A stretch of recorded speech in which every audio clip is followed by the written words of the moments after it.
Olá pessoal, tudo bem? Mais uma vez eu estou aqui para a gente bater um papo e hoje eu vou dar seguimento naquela questão que a gente tinha começado sobre a dívida pública. Então, lembra que eu falei com vocês para prestarem bem atenção na questão dos bancos, né? Que eu falei bastante, frisei bastante dos bancos e tal, que os bancos têm são os maiores detentores da dívida pública. E eu expliquei também que o fato de estar lá no gráfico dividido entre instituição financeira, fundos de investimento e fundos de pensão, acabava que no final das contas a maior parte ficava com os bancos, porque as instituições, os fundos de investimento pertencem aos bancos, nada mais são do que os bancos, e também que os fundos de pensão, a maioria deles são gestados, né, são geridos pelos fundos de investimento.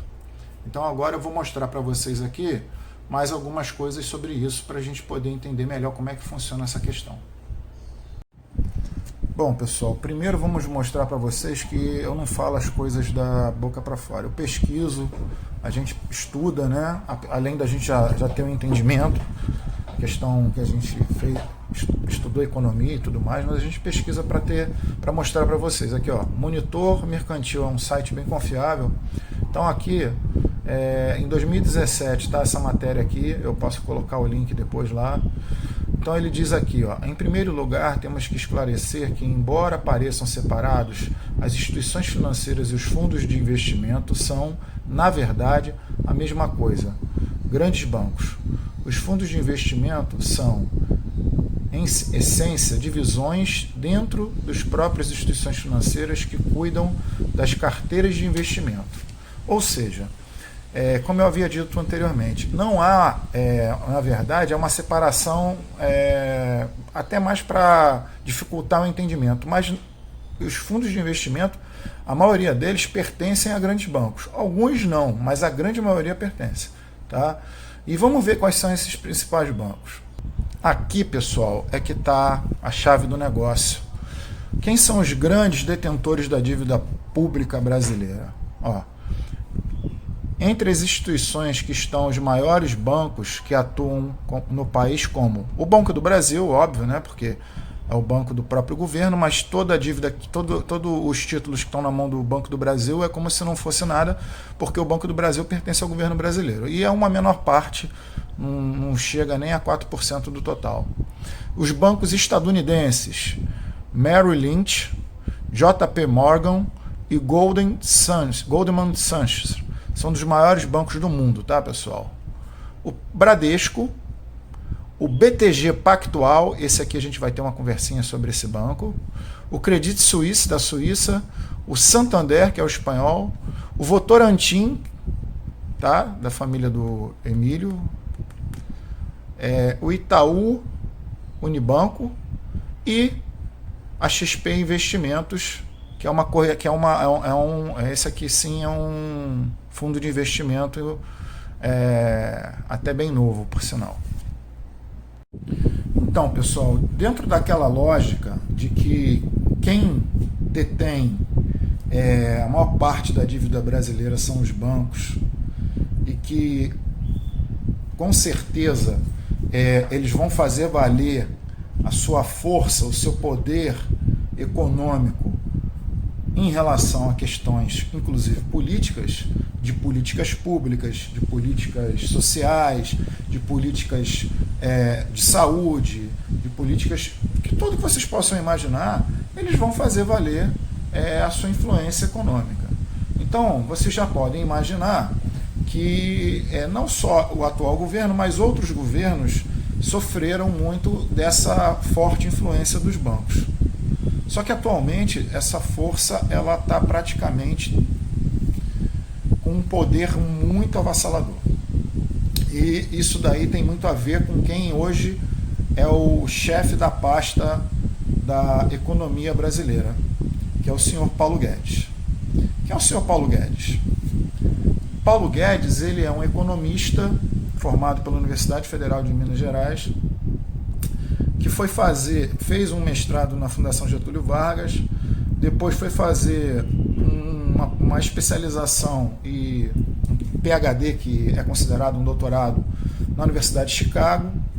Só que quando ele voltou para o Brasil, ele não deu muita sorte, ele chegou aqui, se eu não me engano, foi em 68. E os militares que estavam no poder, na época já durante a ditadura, eles estavam com uma linha que, inclusive, era uma característica dos militares que mudou, de estatização. Né? O militar ele entendia, como deveria ser o entendimento de todo a pessoa que é patriota, que as empresas tinham que ser cada vez mais nacionais. E não o contrário, e que o Estado tinha que ter um espaço maior na economia.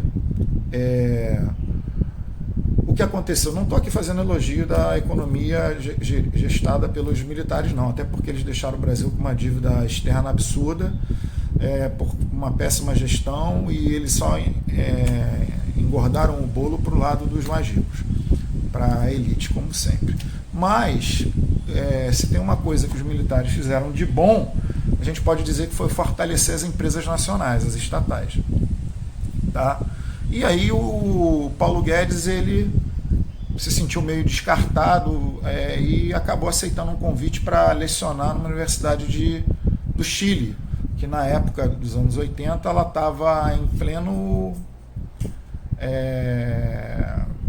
auge do neoliberalismo, que era exatamente o que o Paulo Guedes tinha estudado.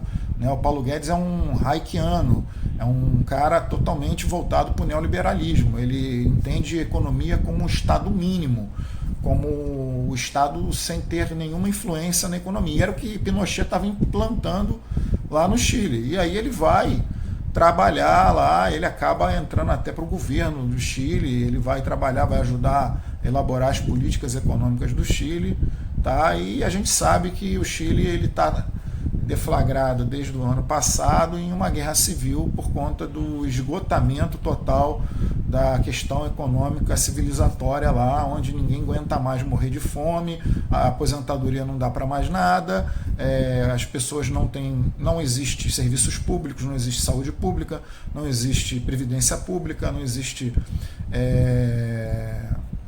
escola pública. Então a gente sabe que o pessoal do Chile, acho que isso todo mundo sabe, está até hoje lá, agora um pouco menos por causa do Covid, mas é da onde o Paulo Guedes ele veio. E quando ele chegou no Brasil, ele é um cara muito inteligente e um grande investidor. Ele começou a ganhar dinheiro criando instituições que trabalhassem no mercado de capitais. Então ele cria o IBMEC, que é um instituto de educação para formar pessoas para o mercado de capitais, e ele, junto com mais duas pessoas, André Azurk e Luiz César, que eu não me lembro agora, eles criam o Banco Pactual. E o Banco Pactual, que depois vira o BTG Pactual, ele começa sempre apostando nos fracassos dos planos econômicos. O Paulo Guedes era um estrategista muito bom, ele enxergava aonde era a falha do banco, dos planos, e ele apostava no mercado de capitais o inverso e sempre dava certo. E em 89, um rapaz prodígio, um menino prodígio chamado André Esteves, foi trabalhar no BTG Pactual, e o Paulo Guedes foi meio que saindo de cena e tal. E o André Esteves hoje é o CEO, é o grande nome do BTG Pactual. O André Esteves esteve até envolvido em algumas questões aí de corrupção, mas nada ficou provado e tudo mais. Mas o que eu quero dizer para vocês é que a relação entre Paulo Guedes e André Esteves é muito forte. E que o André Esteves hoje ele está entre as 200 maiores fortunas do Brasil. Só ele sozinho tem 25 bilhões de reais em patrimônio.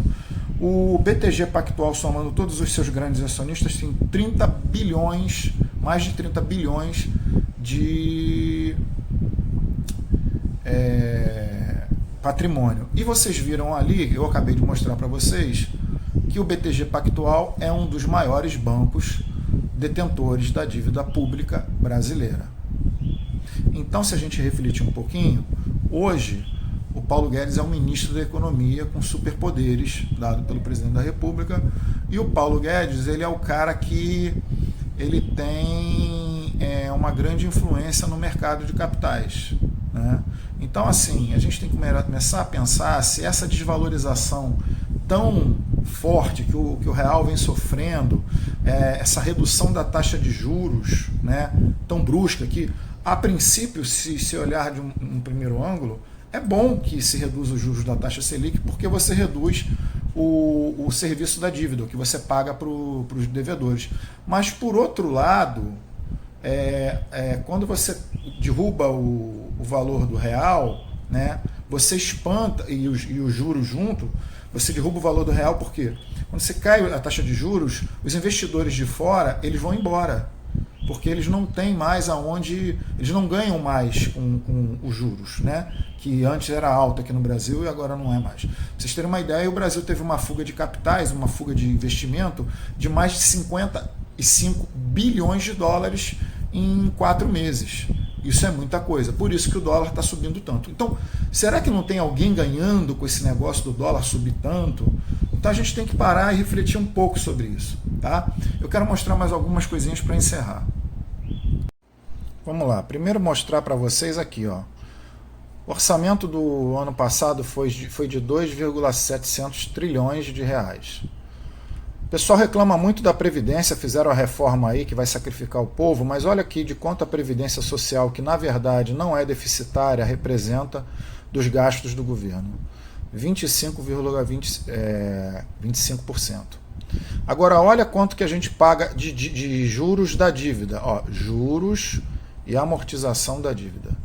Equivale a 38,27% de todos os gastos do governo, do orçamento do governo. Aí, ó, você vai olhar aqui, ó, trabalho, 2,67%.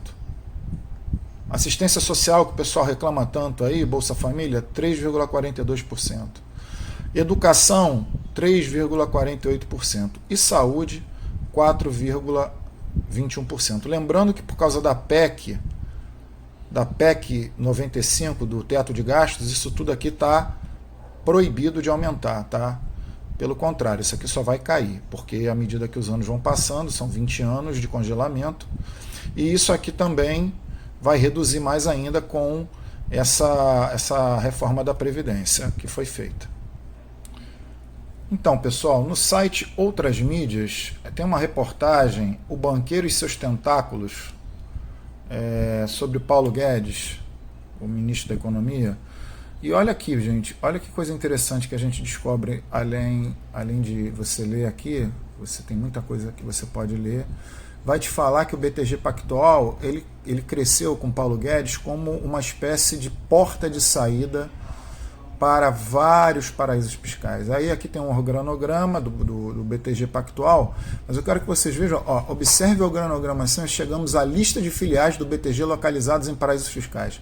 BTG Pactual Cayman Branch, BTG Pactual Overseas Corporation, Ilhas Caimã, BTG Pactual EAP Luxemburgo, BTG Pactual Chile Internacional Limited, Ilhas Caimã, BTG Pactual Luxemburgo de novo, BTG Pactual Carry LP Caimã, BTG Pactual Holding SRL Luxemburgo, BTG Global Ascent Management Limited Bermudas, BTG Pactual SA Filial Luxemburgo, BTG Pactual Chile Internacional Panamá, outra aqui de Bermudas de novo, Ilhas Caimã, e assim por diante. Então, pessoal, só para vocês terem uma ideia, aqui, ó, Bermudas, Delaware, ó, BTG Pactual Investimento Fund Delaware, são lugares conhecidamente utilizados são os famosos paraísos fiscais, porque nesses lugares você não tem uma rigidez no controle e saída de dinheiro. Então, pessoal, eu queria que a gente fizesse essa reflexão, né?